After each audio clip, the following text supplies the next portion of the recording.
Hi, everyone. It's Ken Rakowski. Welcome to Metal Mentoring, where we get to spend time with one of the great guests that we had on Saturday and really dive into their methodology and the way they think.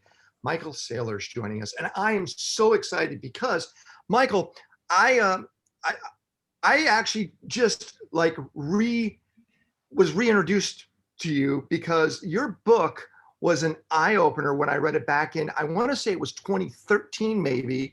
It probably came out around 2012-ish. Mid 2012. So Yeah, you probably read 2012. it late 2012 or early 2013 or in that time frame. Yeah, Walt Mossberg told me to pick it up, and it was all around the mobile. It was called the mobile wave. But you made some really interesting predictions. But could we talk about if you could help me remind me what they were called? There were different waves, and you went through 6 different waves, correct? Yeah, well, look, I studied the history of science at MIT, so I was always interested in paradigm shifts and waves of technology and how the technology waves create entire industries and change the culture. So that was my intellectual background or academic background. The first wave of computing was the mainframe. And software ran on mainframes in the back office for megacorps. The second wave of computing was the mini computer. And the mini computer moved into departments and mid-sized companies started to use it. And it started to move into labs and manufacturing facilities. The third wave of computing was the PC. PC on every desktop and at every home, and Microsoft was the big winner. DEC was the big winner of the mini computer wave. And of course, IBM was the big winner of the mainframe wave. And, as the software moved from mainframes, which was all accounting, to many computers, whereas manufacturing and engineering and some other interesting applications.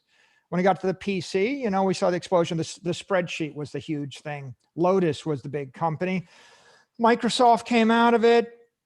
Apple was sort of a player. That was the third wave. The fourth wave was the internet wave. And of course, the big companies were, Netscape, and eventually Amazon and Google came out of the internet wave and the like. By 2009, 2010, the iPhone 3 came out and the iOS became something more than a toy. And it was clear that iOS and Android were going to be the 2 operating systems. And those mobile operating systems were going to provide a platform for people to write software on that would be complementary to or potentially supersede the internet. That was the 5th wave of computing. I didn't want to call it the 5th wave. There have been a lot of books called the 5th wave, so I called it the mobile wave. And the book was about what happens when software leaps off of a laptop or your desktop and dematerializes into software that runs on a mobile device. And that is, software goes from solid state to liquid state to vapor state. What if software was vapor floating all around you? And that's what software is when you wear it on your Apple Watch or your Fitbit. And that's what software is in a wearable and what it is when it's in a mobile phone. And the thought was, instead of a few 100 million white collar laborers using software an hour a day in the office, what would happen if 5 to 7 billion people had software 24 hours a day, 365 days a week, 365 days a year, all the time, no holidays? How would the world be different? And of course, the answer is the killer app is not a spreadsheet. The killer app is Facebook on a mobile phone, or the killer app is Instagram, or the killer app is video, or the killer app is a mobile storefront in the palm of your hand owned by Apple. Or the killer app is a map built by Google that's an intelligent map. Rand McNally's worth 50, 100, $500 million. But what if the map ran on an iPad and it talked to you and it told you how to drive, whether or not you should go to the restaurant, who was at the restaurant, gave you photos of the restaurant, gave you the menu of the restaurant, told you there's a traffic jam on the way to the restaurant. And that would be a magic map. That would be Google Maps. That would be worth 50 billion, not 500 million. So the short of it is the mobile wave is a book about what happens when it's possible to deploy digital networks on mobile devices to 1 billion people.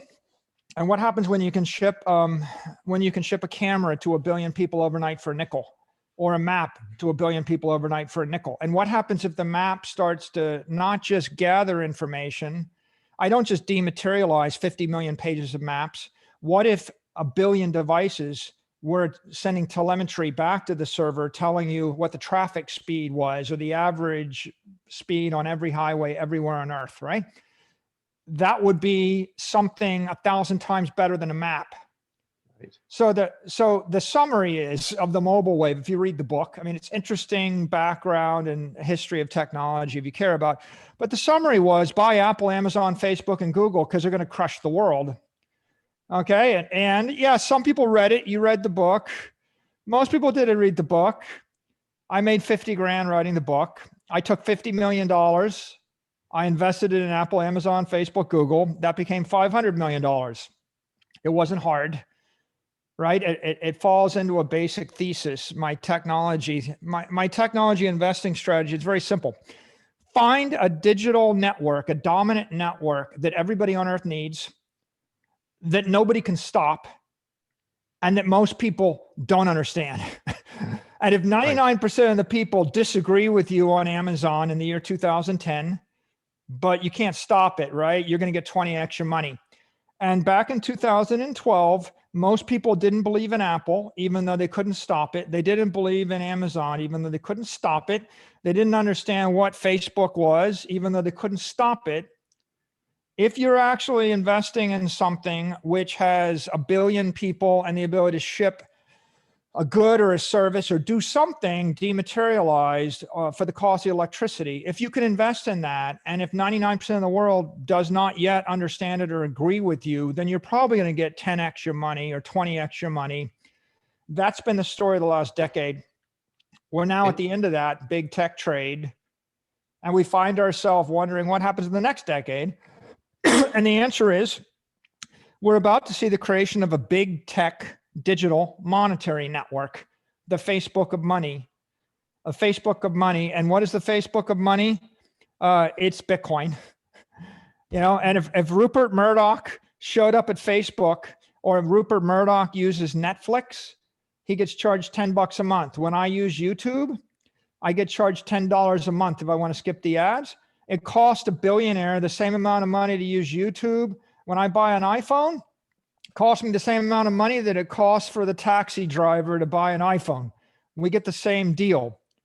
However, on Bitcoin, if I use Bitcoin, it costs me $1 billion. I spent $1.3 billion to join the Bitcoin network. If you have 10 billion, you have to pay 10 billion. If you're a millionaire, you pay $1 million. If you drive an Uber, you pay 10,000. See, Bitcoin is a self-monetizing network, and it charges billionaires $1 billion, and it charges millionaires $1 million. It's fucking brilliant, right? Because Netflix can't charge you $100 million a month to show you streaming videos, and Apple can't charge billionaires $1 billion for an iPhone. And Amazon's not going to sell Rupert Murdoch $1 billion worth of products in the first month. Bitcoin is selling people with $1 billion worth of Bitcoin up front. And so are you saying Bitcoin? It's a monster.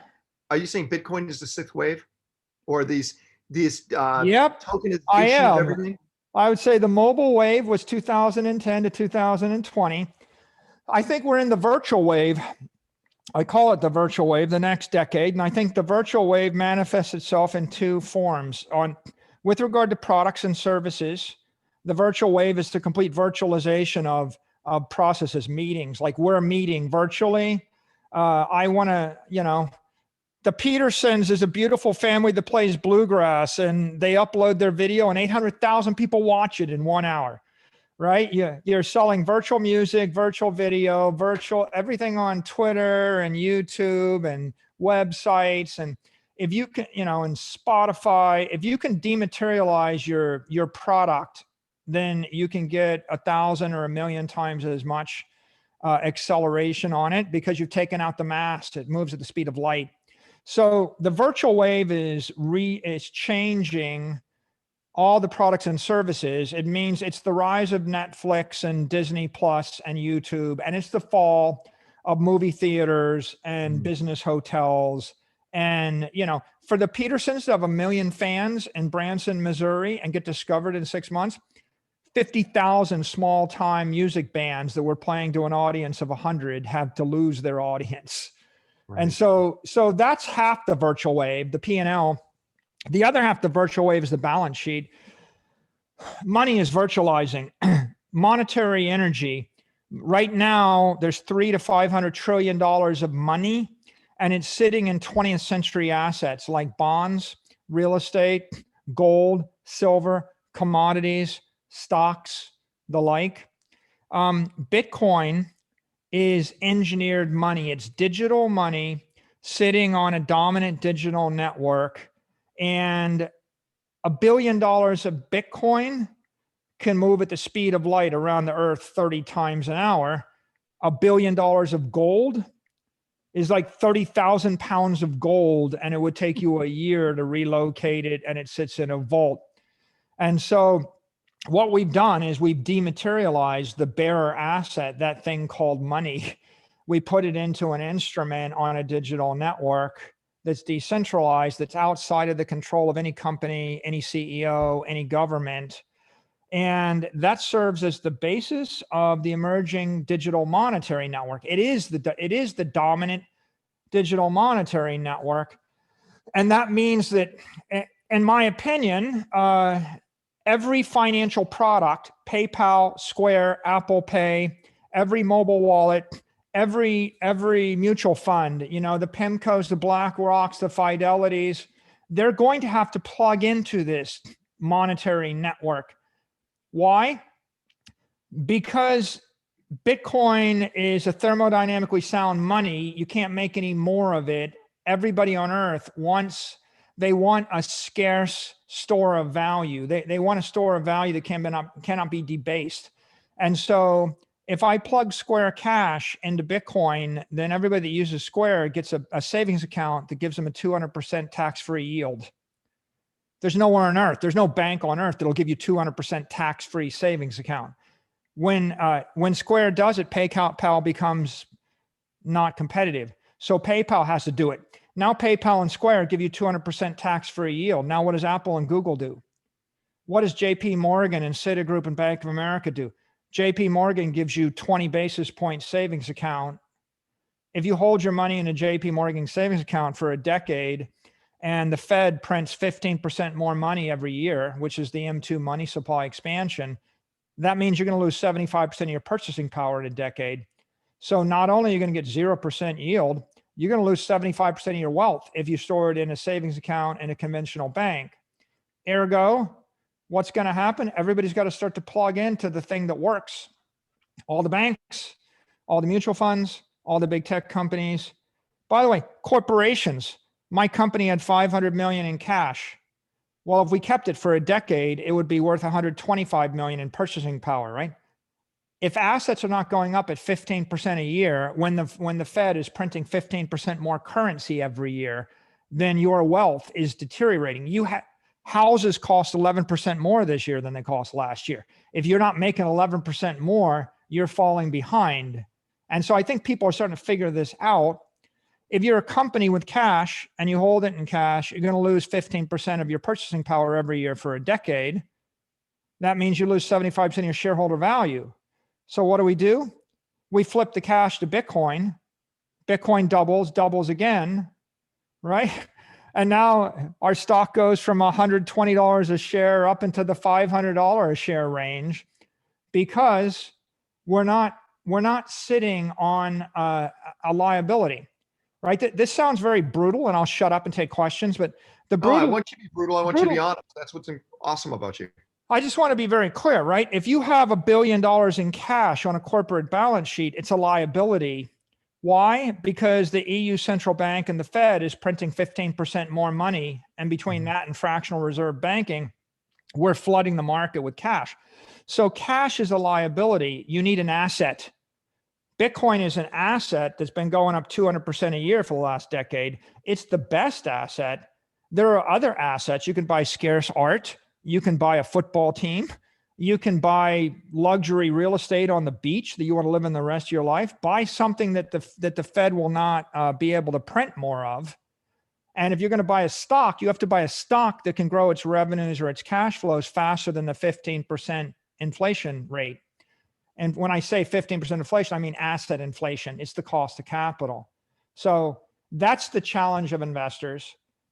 So what happens That's the with next decade, right? That's the virtual wave. Yeah, go what ahead. happens then with our gold that we have that we utilized as a standard to go across? We use it as a standard. What happens to gold? Does it depreciate now? Okay, well, for 5,000 years, every rich person on earth agreed that they were going to use gold as their monetary network, right? Gold is a social network. It's the gold standard. If every billionaire and millionaire in the United States of America agreed that gold was the thing, and we all bought gold and we sold gold, then gold is a store of value. That's the truth for thousands of years. Starting, Roosevelt started screwing with that in 1933 when he made it illegal to own gold, right? They seized the gold. And then in 1971, when the US went off the gold standard, it came back.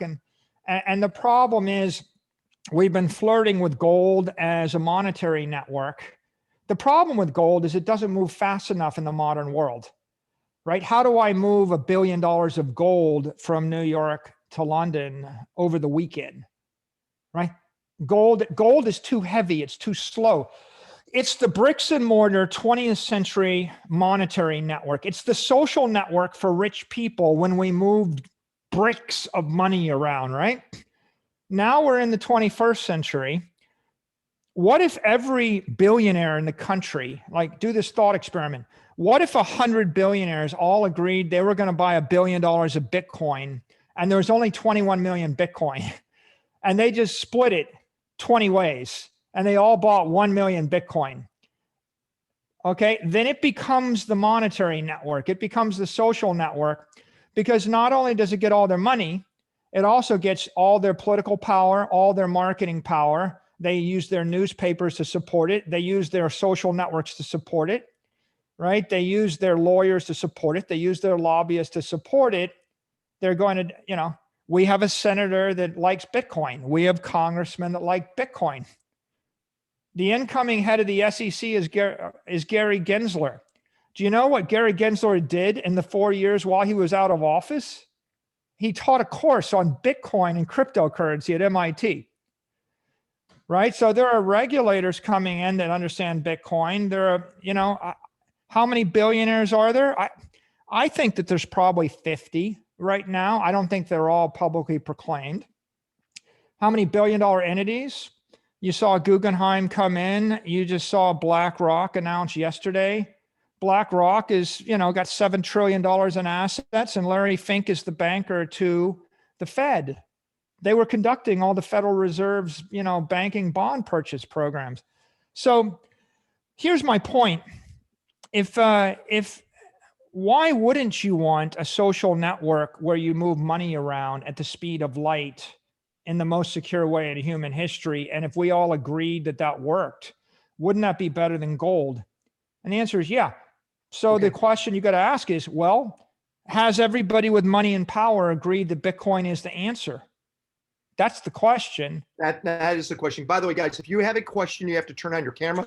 Alex Lightman just wanted you to know that there's 2,800 billionaires on the planet. 2,800. That's a nice number. Get them all to buy $1 million of Bitcoin, and that number just jumped up. Last question, and that is, if you go back to this idea of the petrodollar, anyone that went against the petrodollar, they were taken out. From Gaddafi to literally anyone that wanted to create something to go against the petrodollar went out. Isn't Bitcoin theoretically going against the petrodollar? First of all, I mean, if the petrodollar is just a stable dollar, are you referring to really is Bitcoin going against the dollar? I mean, the dollar is a currency. Is that what you're getting at? Yep. Yeah, I think Bitcoin is first and foremost going against gold. I think it's really a Bitcoin versus gold. There's $10 trillion in gold. There's $650 billion in Bitcoin. People that buy gold want a non-sovereign, non-cash flow, non-fiat currency derivative store of value. And it's a small thing, 10 trillion out of, say, $300 or $400 trillion of monetary assets. Here's the problem with gold. if you wanted to buy $100 million of gold, you can't keep it in your home and you have to store it in a vault. And you can probably count on your hands the number of banks that you could store it in. So it's like JP Morgan. It's, there's a handful of banks, and the vaults are in New York and London and Geneva and Zurich. Handful of banks, a handful of places. They're under control of the government. At the end of the day, the counterparty risk is you have to rely upon the bank, and the bank is under the thumb of the government. And so the individual is never going to have the kind of sovereign control over the asset, if it's gold, that they would have with Bitcoin. The reason Bitcoin is a higher quality bearer asset or store of value is because if you do have $100 million of Bitcoin, you could move it to any bank in the world, in any country on earth, at any time, day or night, weekend, holiday, in half an hour for $5. And if you lose confidence in every custodian, by the way, the bank doesn't have to have vaults and security guards, right? The bank can be like 3 people in 3 cities doing multi-sig.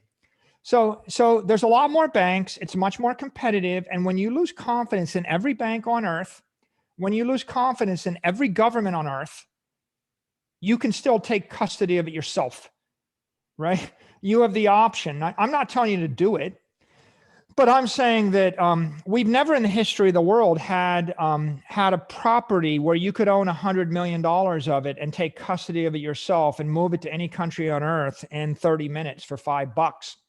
And so what does that mean? Like if you own $100 million of land in California, the governor of California has got control of your land and can tax you out of existence. If you own a building, they can take it. The mayor can take it. The governor can take it. The country can take it. If you own $100 million of gold, the bank can take it. The country can take it. Try smuggling it through an airport. Doesn't work so well, right? If you own $100 million of stock, you can't take physical delivery of the stock. You can't move the stock to a foreign country. If you own bonds, it's the same thing. Give me an example of something you can own $100 million of where you can take personal custody of it and where you can actually move it anywhere on earth, and where even if I hold a gun to your head, I can't take it from you. And the only thing we've ever figured out that you can do that with is Bitcoin. And so Bitcoin is like, it keeps everybody honest. The optionality to do this means that all you got to do is find one bank in Singapore that'll treat you better than the bank in New York or London or Tokyo. And then you can move it in a half an hour for $5.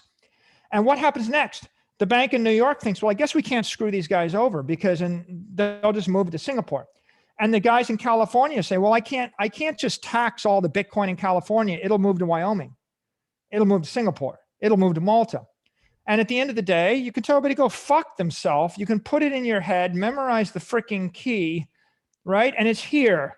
And then, the classic Bitcoiner response is, oh, yeah, my Bitcoin, I lost it in a boating accident. You ever heard that phrase? It's kind of a trope, but what it means is at the end of the day, if you push me too far, I lost it. It's gone. Sorry. That's it. You're Tax that. Okay, now, by the way, this is not advice to you to lie to the IRS. Do not lie to the IRS. I am really articulating an optionality argument. What I'm saying is Bitcoin is the highest form of property in the world, the least likely to be corrupted, the least likely to be seized, the most difficult for anyone to tax, the most difficult for any counterparty to impair, or the asset least likely to be impaired that's most long-lived.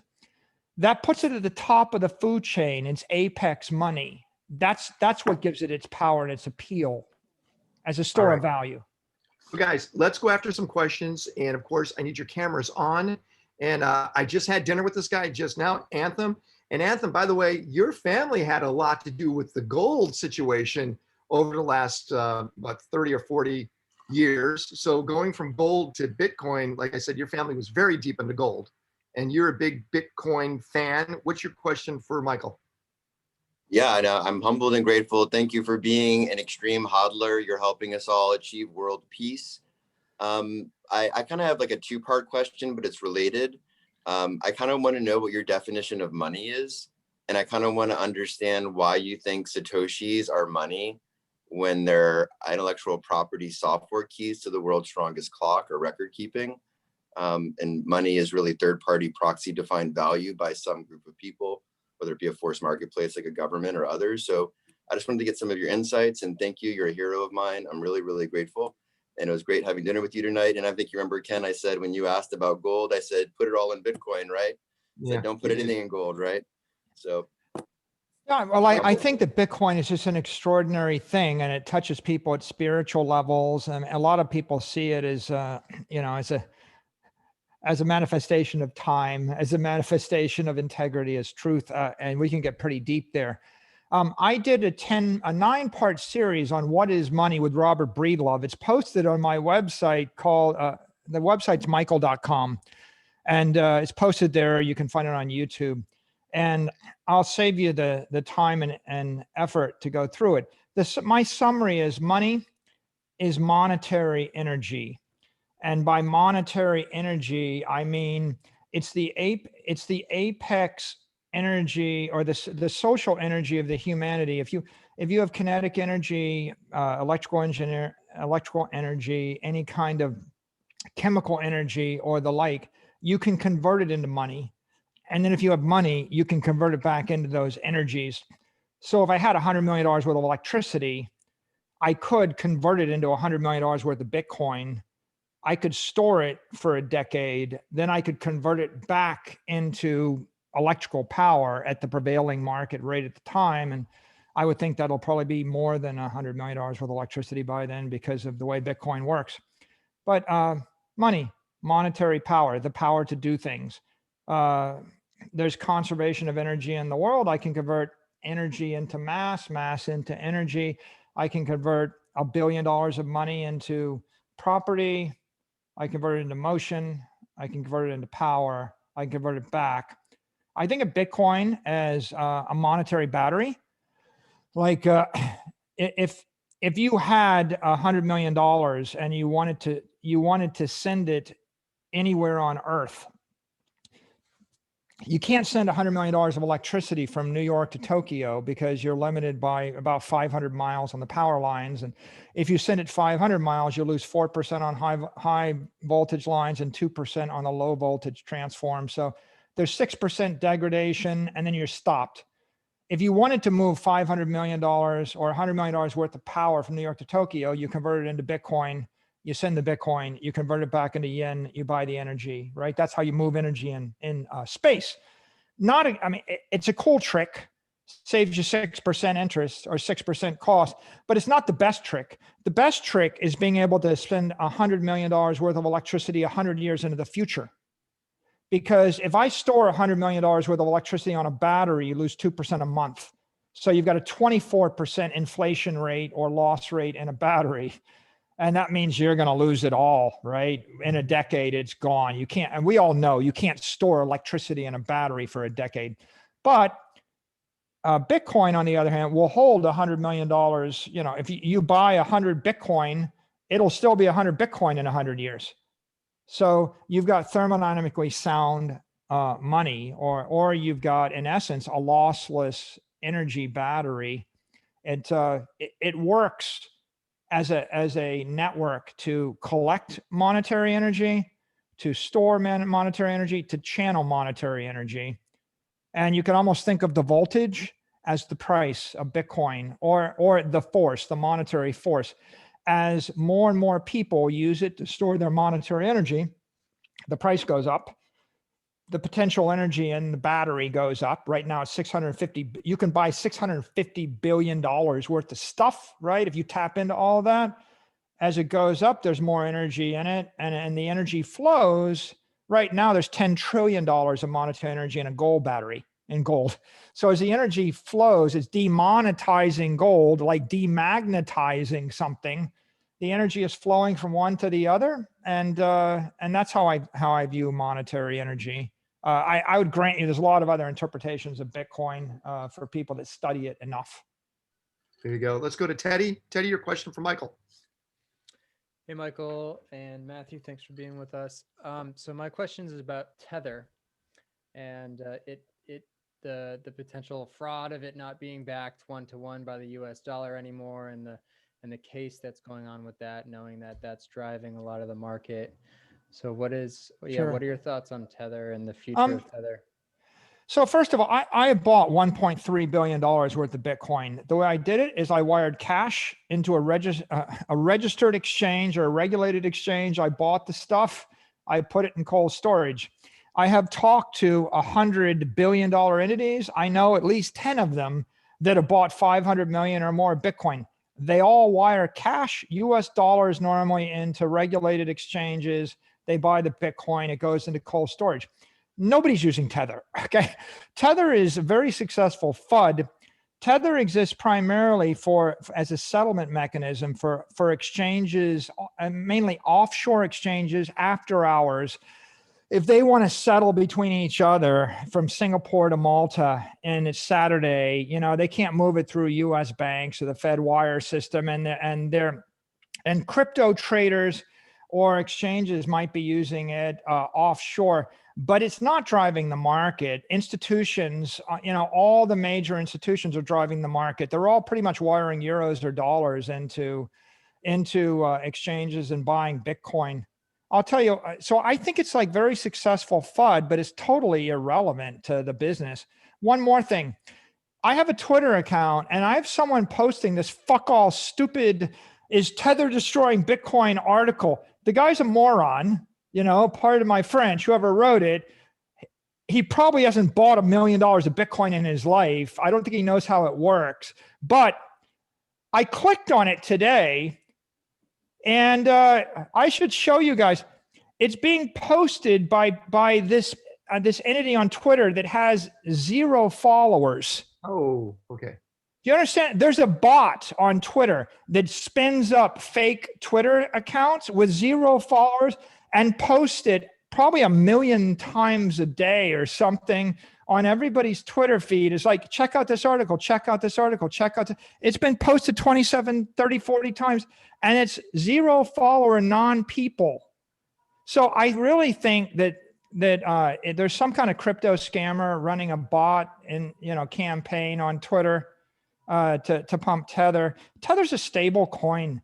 It's irrelevant, right? There's nobody is gonna, no one is creating $40 billion of money out of the ether, buying 40 billion worth of Bitcoin to manipulate the price up. That it's like not happening. You couldn't do it, right? If you actually did that, then you would end up getting short squeezed one way or the other. So I really think it's utterly irrelevant. Although I would say, in the crypto market, I noticed that there are all these crypto altcoin, shitcoin scammers that are pitching some other kind of crypto. And so now, if they wanted to, for example, if you've got another stable coin, you'll destroy Tether with this FUD because you want people to switch to your stable coin. And if you've got a new coin that's supposedly got a better encryption algorithm, you'll say, well, quantum attacks are going to destroy Bitcoin. You need quantum resistant, whatever.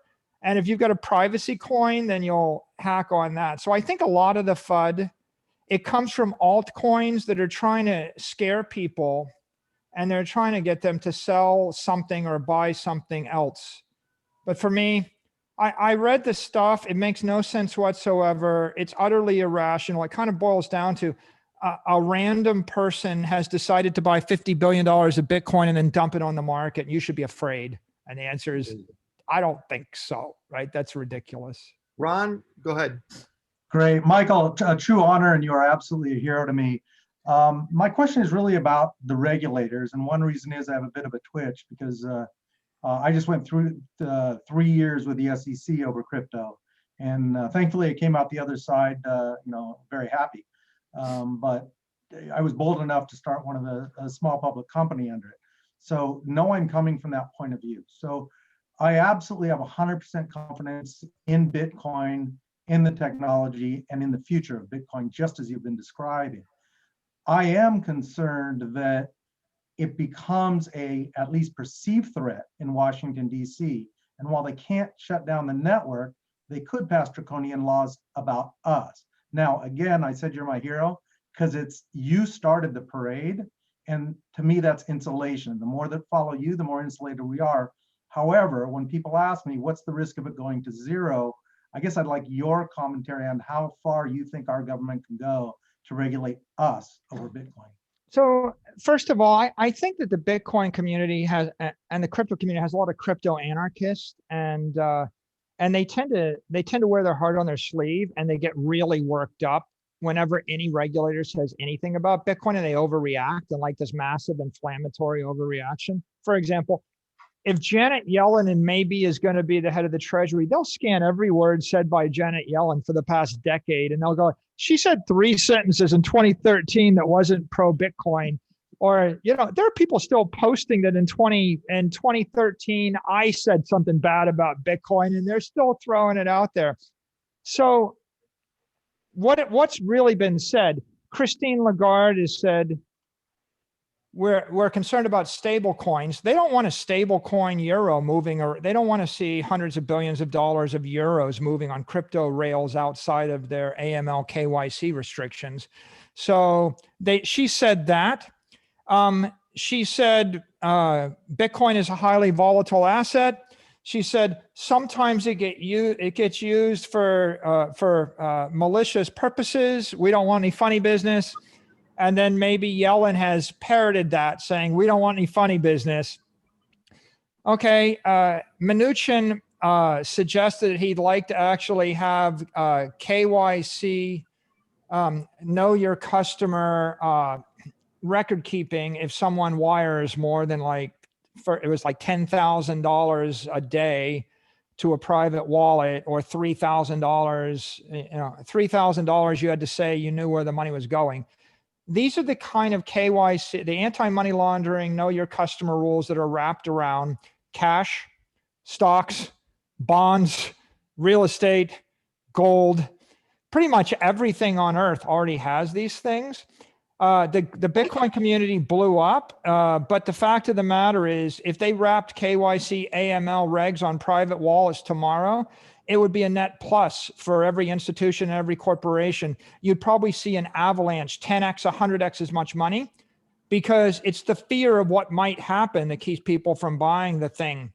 Like, for example, you can't wire $100 million of Apple stock to a private wallet in sub-Saharan Africa today.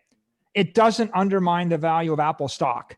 In fact, it doesn't undermine the value of any stock that you can't wire money to a private wallet, nor, you can't wire $100 million worth of land in California to a private wallet, but it doesn't undermine the value of land. You can't move $100 million of gold to a private wallet. It doesn't undermine the value of gold. So the regulations we're talking about here are travel rules, know your customer, anti-money laundering regulations. No regulator has suggested with words in the English language or any other that they wish to deny people the ability to hold Bitcoin as a store of value. So the use case of a store of value, in my mind, is not even debated right now. What's debatable is, can I use it as a currency or a medium of exchange privately without like as a cash substitute without reporting to the US government? That's a debate. It's a non-issue, because if they impose the most draconian KYC AML regulations you could imagine, it wouldn't impair BlackRock, Guggenheim, Skybridge, or MicroStrategy from buying $1 billion of Bitcoin as an asset inflation hedge and an investment, right? So it's not really a threat to the store of value thesis. And I think that people overreact every time a politician says this. They're like, oh my God, they're going to take my Bitcoin away. They're not going to take your Bitcoin away. They're going to tell you that you can't wire $1 billion of Bitcoin to sub-Saharan Africa any more than you can wire $1 billion of Google stock. I mean, no one at Google is saying, shit, sell all my stocks. I can't wire them to a private wallet. So you've got $300 trillion of assets that are already subject to AML KYC. Nobody on earth, no corporation, no rich person, no institution is buying any Bitcoin other than on a regulated exchange and storing it in a regulated custodian. That's just the status quo. If Fidelity and Coinbase didn't exist, and if Grayscale didn't exist, nobody's buying this stuff. So I think as a store of value, we're just fine. Now, let me go to one more point. Gary Gensler is probably going to be the head of the SEC. Gary Gensler taught a class at MIT on Bitcoin he's probably the single best regulator in the entire world. You could, if God came down and picked the perfect person to run the SEC, you couldn't get a better person than Gary Gensler. If you go Google it, you'll find that the MIT OpenCourseWare has his 24-session course on cryptocurrency uploaded, available for you to watch.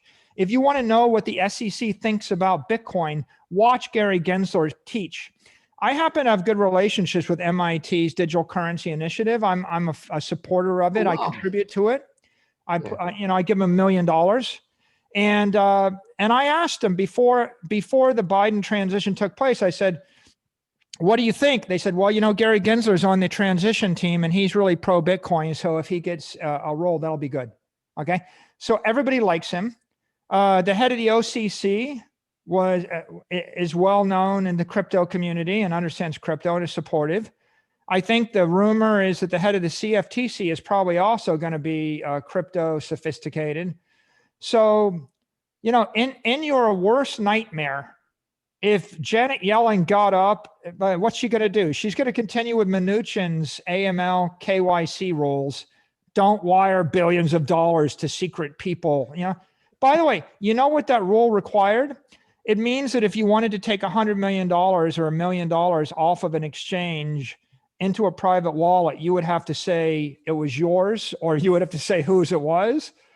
If you wanted to evade that, you would simply wire the 100 million to yourself, say it's my wallet, and then not tell them when you sent the Bitcoin to the next place. Now that means that in a decade, if someone uses the money for malicious purposes, you'll have to answer to the FBI or Interpol or the IRS. I mean, so what does that mean? Yeah, you got to comply with the law. Okay.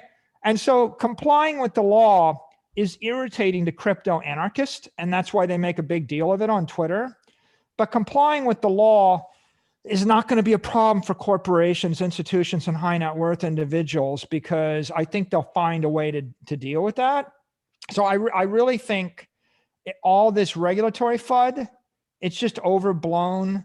People are getting worked up, much ado about nothing. And if Janet Yellen got up and decided, I'm going to do the worst thing I can do to Bitcoin tomorrow, she'd be sitting negotiating with Gary Gensler. And they would split the difference, and they'll probably do something like apply, can you expect that we'll have rules applied to Bitcoin that are similar to rules applied to other asset classes that billionaires own? Probably. Do you think the billionaires are concerned about it? No.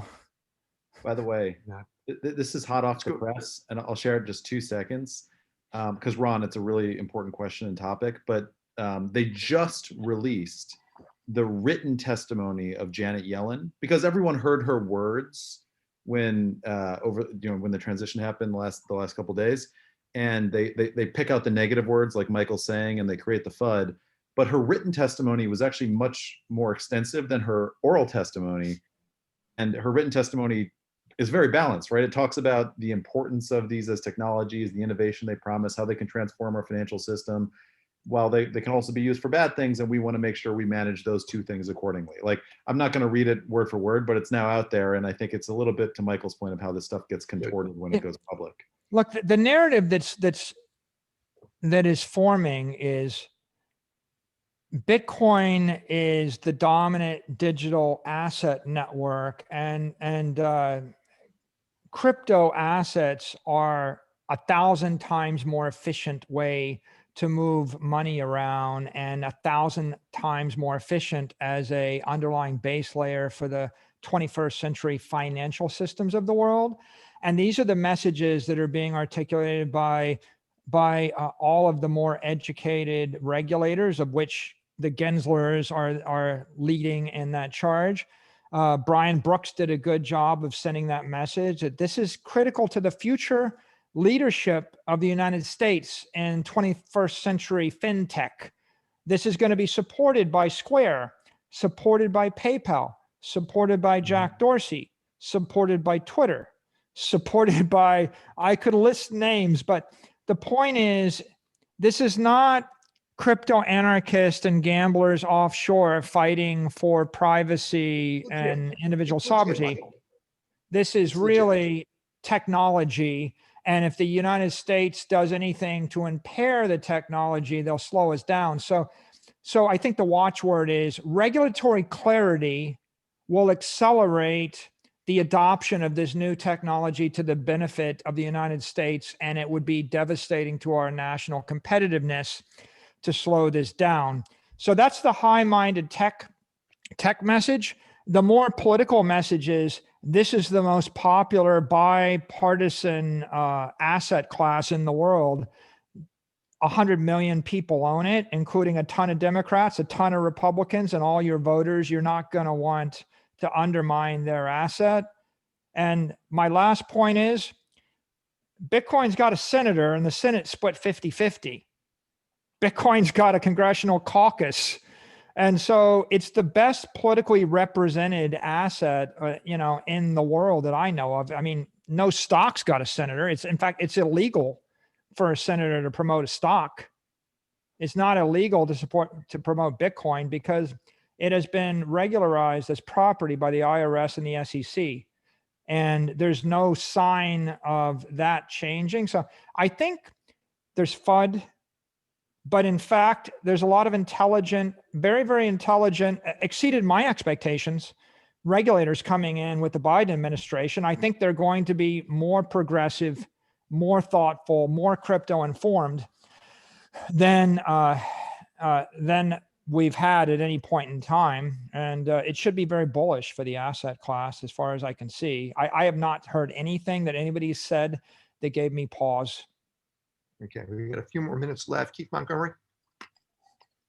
Yeah, Michael, I think you covered a lot of it when you started to make sure that it was about the regulated exchanges, the regulated custody environments. When I was bringing my question up, it was about the grandma that lost everything. That's how regulators think, right? The person off the street test. Can they use this technology? And the answer is no. You need broker dealers. You need people who actually know how to deal with this, or grandma loses it all. So I think you basically covered it. But the biggest thing that bothers me is everybody's always talking about the upside, and I believe the same thing. I mean, it's very good to hear you talk about it, but it's always why I feel like I'm being pitched all the time. And I feel like there should be a group out there that also talks about these are the risks, right? So that you understand, let's not ignore them, let's deal with them, let's fix them, so that we make this even more inclusive and more able to be used within the space with good people trying to do good things. Does that make sense? I was asking about the risks from your point of view. So if you want a list of the risks, there's a 1% black swan, unknown risk that no rational person could discount because we can't know the unknown. So it's a new thing, 12 years old. So there is the black swan risk, and you have to take that into account. I think it's highly likely you're going to see regulatory FUD every quarter for the next 10 years. Oh, I heard this country was, the Venezuelans are going to ban it. The Chinese did this. The Russians did that. They might tax it differently. You're going to hear that going on. And you're going to get other asset class risk and FUD. The people that are invested in gold are threatened. People that are invested in other cryptos are threatened. People that are invested in what happens, when this thing gets to $10 trillion, it's going to be more threatening. When it gets to 20 trillion, it'll be more threatening. When it gets to 50 trillion, it'll be more threatening. It should logically, reasonably demonetize all the bond indexes, all the stock indexes, all the cash, and all the gold. And if it demonetizes all those things, then you're going to get FUD and political pushback. Maybe more than FUD, right? Like, it's like if I felt like if I owned Vanguard 500 mutual fund and I had $1 trillion in it, and all that money was flowing from my Vanguard fund into a Bitcoin fund, maybe I'm going to push back in some regulatory jurisdiction. I think you should expect that to happen. I think that the good news here is that it'll probably get stronger only as the asset class gets bigger by an order of magnitude. So, by the way, I've been worrying. I fall in the category of a guy that when Amazon stock was like $800 and Jeff Bezos was at war with Donald Trump, I was worried. Oh my God, Jeff Bezos bought the Washington Post. Is at war with Donald Trump. Is it time to sell Amazon?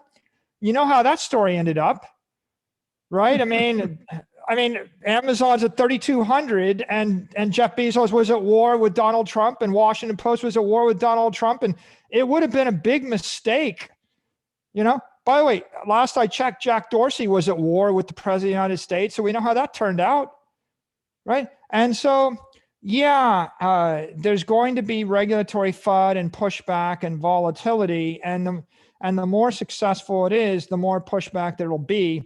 And you can't discount the fact that there could be a black swan. And I can't tell you what it is because I don't know. But here's what I can tell you. Take your portfolio and divide it into 10 pieces and then try to invest in 10 different things that all could go to zero or could go up by a factor of 10. Now, I've got one thing, but by the way, 10 years ago, my portfolio would be Apple, Facebook, Amazon, Google, maybe Microsoft, Twitter, cool things. You know, you want to go crazy, try something else. But I could have given you a list of 5, 10 things, PayPal, Square, things that could go up by a factor of 10 that could be cut in half. And that's generally my criteria. Will it be cut in half? Will it go by a factor of 10? Buy something that's more than $100 billion or more, you know, in market cap. It's got 100 million users and it's not done yet. Now, fast forward to 2021. I got Bitcoin. That could go up by a factor of 10 or a factor of 100. I can see Bitcoin going to 1 million. I can see it going to 5 million. Because if it simply replaces all the indexes as a monetary index, money, why shouldn't it go to 100 trillion in market cap or something? So I got that, and you know, and it can go to zero, but I don't think it's going to zero. I think there's a 1% chance of a black swan. I think it's going up or it's chopping around. Now, do I think Apple, Amazon, Facebook, or Google are going to go up by a factor of 10 from this point? Not really. I think they're plus 20%, minus 20%, plus 100. Maybe they'll double. Maybe they'll triple. You make a list of everything you can invest in that could go up by a factor of 10 or 20 or 30, a screaming winner. You can only lose $1. You can make $100. And maybe you've got some other things, but here's the reason why I think it's a simpler environment today. If the Fed and the EU central bank were inflating the money supply 2% a year, the cost of capital is 2%. Any company growing more than 2% might create value. When the cost of capital goes to 5%, you need a company growing 15, 20% to create value. And that was the situation for a decade. The cost of capital was 5 or 6% in the US and Europe. When the cost of capital goes to 15%, if they're going to print 15% more broad money supply, if the reserve ratio at a bank is 0, that means every bank can issue infinite loans with no reserves, right? Thinking about this, every bank can issue infinite money, no reserve. Fractional banking is printing money. The central bank is printing money. Third world developing countries are printing more money. It's the most loose monetary environment in the last, I don't know, in our lifetime, maybe in our lifetime. I can't remember a time when there was more money, more deficits, more money being printed. You own a bank with $1 and you issue $20 billion of loans. Think about it. You printed 20 billion in cash. So we're in an environment where it looks like for the next 5 years, the money supply is going to expand by 15%. That means assets are going to go up by 15% if they're scarce. That means you have to buy things that are going to go up faster than that. And that means that the hurdle rate just got 3x higher. And not only is the hurdle getting 3x higher, but Amazon, Apple, Facebook, Google just had a meteoric run for a decade when it was obvious they were going to have a good run. They're going to have to invent something really cool to go up by another factor of 10. And might they do it? They might. I guess I would say that if you've got 10 things, divide your money 10 ways and bet on the 10 things. If you've got one thing or two things, divide it 2 ways, right? You could do a thing where you invest 95% of your money in conventional assets and 5% in Bitcoin, and then if Bitcoin goes up by a factor of 10, you'll have still a decent return. But then you'll be wondering, why isn't it I'm not a billionaire right now? Because you could have been a billionaire. You put 10 million in and you get 100x return, you'll make $1 billion. So you'll be kicking yourself if you didn't do that. Everybody's got to make their own decision. But in my life, I never seen something that was such a screaming signal. You've got a 200 to 300 trillion dollar addressable market. You've got a problem. Money is not sound. You've got engineered thermodynamically sound money. You've got a dominant network. Everybody's decided it's a network. It's exploding. The signal that it's exploding is it's growing 200% a year every year for 12 years running. That's the signal. If you wait 30 years, your life is over, right? How many years are you going to wait before you actually get on that train? I mean, 15, 20, 25, 30 is done, right? I mean, 30 is a career. So I would say that it was highly complicated, risky, and uncertain if you go back a couple of years. It got to be a much easier trade in March of 2020. And every month since March of 2020, it's been de-risks exponentially, and then the need is exploding. I think we have time for one more question. Austin, you got it. Sure. Well, first off, I just want to say kudos to you. I don't think I've ever seen anyone do a road show like you did to back their play, at least not in Bitcoin. You know, talking about it on every place you could and doing the doing the call outs, Tudor Jones, whoever else, to try to get them to talk about it and invest in it. So kudos to you for that. My question was related to personal gains, right? You just put $1 billion into Bitcoin, your personal gains. I know not all of that was through you, but through your company yourself, your personal cap gains are going to be in the billions. So how do you handle that? A lot of us talk here in the finance groups about how to handle that. Some people move to Puerto Rico. How do you handle that? Any tips? Okay, well, yeah. Here's my opinion here. The smartest, wealthiest people I know got rich and stayed rich with a simple strategy.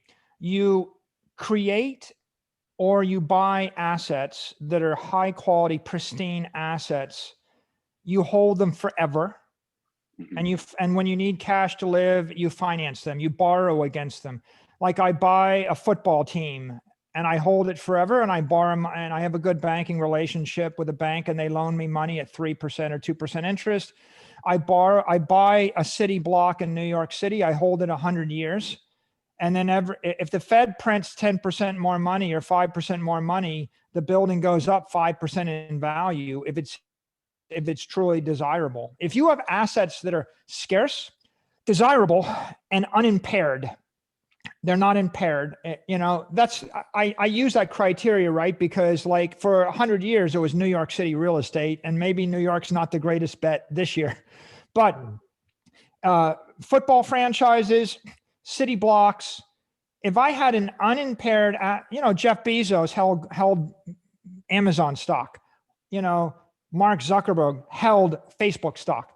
So buy Bitcoin. Am I going to sell it? No. I'm never going to sell it. I'm never going to, here's two things I don't want. I never want a capital gain tax, and I never want an income tax, right? Okay. Of course. So what's the problem?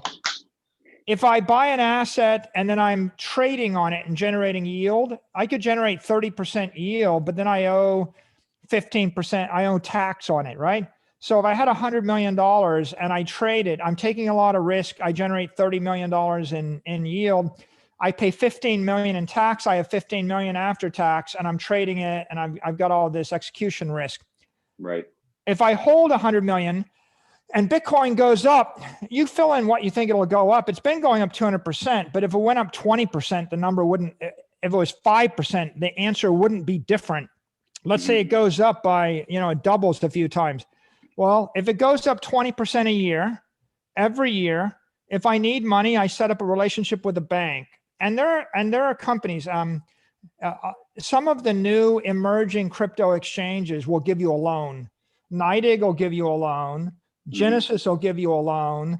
eventually you'll see loans coming from lots of banks and the entire Bitcoin banking sector will develop.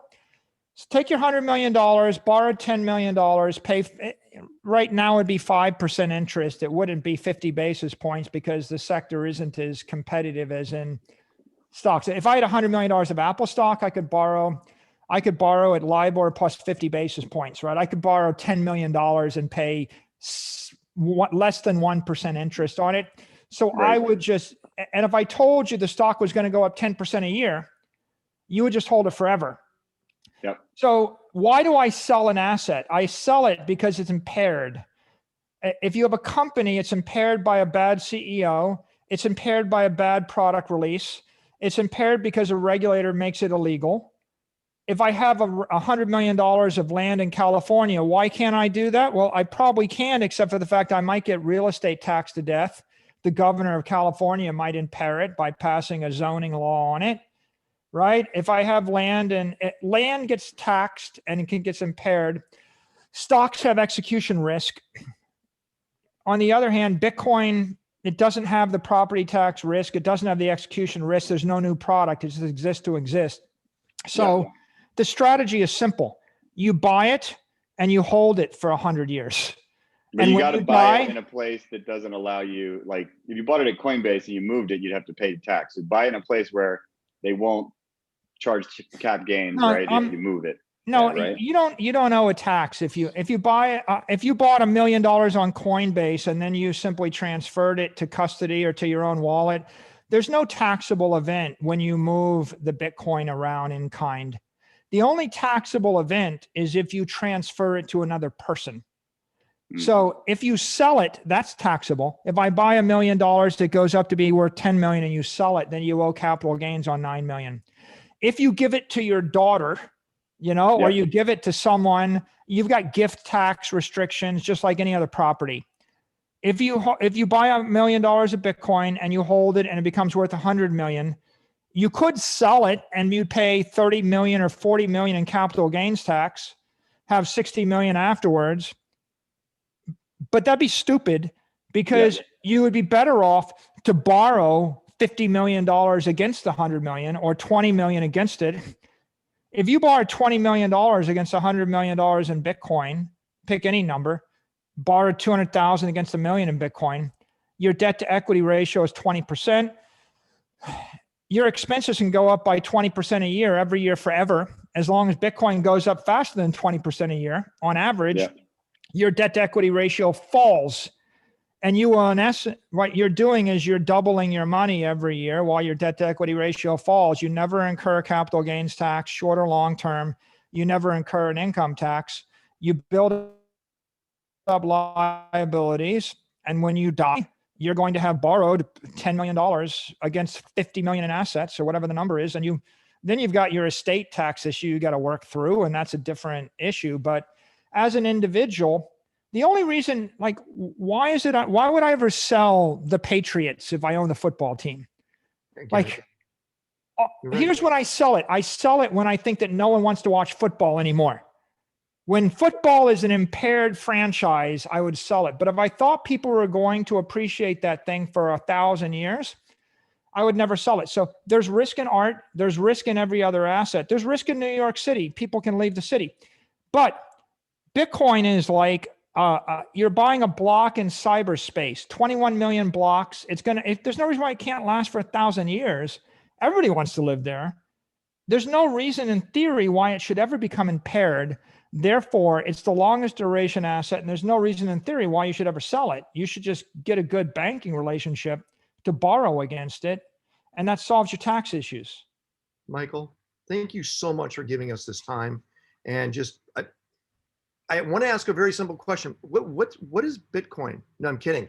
I really appreciate all your time with us. Everyone, unmute yourself and thank Michael. And Michael, thanks, Michael. Thanks, Michael. Great answer. Thank you. Nobody sell their Bitcoin ever. all right, Michael. Thank Bye, you. everyone. Thank you. Bye, guys. I appreciate your time.